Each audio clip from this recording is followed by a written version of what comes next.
Buyurun, buyurun. Sayın Başkan, sevgili arkadaşlar. Hepinizi... Arkadaşlar lütfen dinleyelim. Lütfen dinleyelim. Sayın Ben Başkanım, yeniden başlatıyorum. Evet. Buyurun. Sevgili arkadaşlar, biz aslında bunları tanırız, biliriz.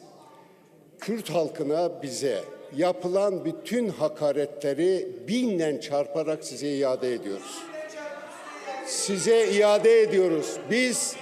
Biz faşizmden övgü beklemiyoruz. Biz faşizmden hoşgörü beklemiyoruz. Bunların yeni bir hikayesi yok. Bunların bu ülkeyle ilgili bir hikayesi yok. Bunu tırmandırmak istiyorlar. Bu ülkenin geleceğiyle ilgili bir projeniz yok. Hepiniz çoluğunuzu, çocuğunuzu Avrupa'ya, Amerika'ya bir barış iklimi olmuş kuduruyorsunuz. Benim bu topraklarda, bakın, bu topraklarda hiç kimseye hakaret etmeyiz. Allah aşkına neden Kürtlerin değerlerine hakaret edersiniz?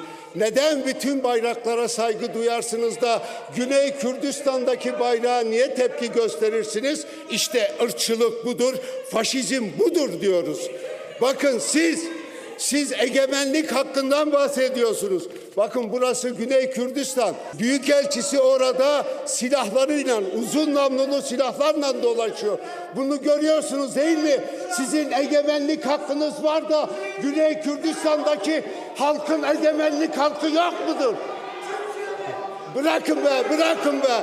Irkçılık ve faşizmin dışında bildiğiniz bir şey yok. Sizin tankınızdan, topunuzdan, silahınızdan Güney Kürdistan'da varsınız.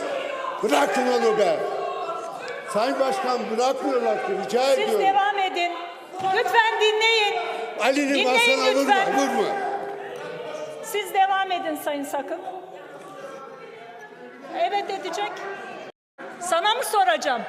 Sana sormayacağım. İstediğimi de yaparım. Senin hakkına ve haddine değil. Haddini bil. Oranın egemenlik hakkı yok.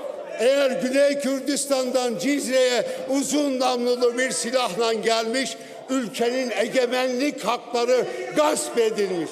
Gidin işinize be, gidin işinize. Size diyorum ki, bakın biz...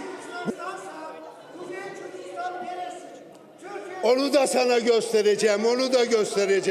Ne olduğunu onu da sana göstereceğim.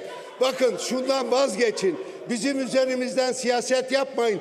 Biz barış sürecini çok önemsiyoruz. Sevgili Temelli söyledi. Bu barış süreci sadece DEM grubuna ait değil. Cumhuriyet Halk Partisi, bakın siz de o sürecin içindesiniz. AK Parti, Milliyetçi Hareket Partisi.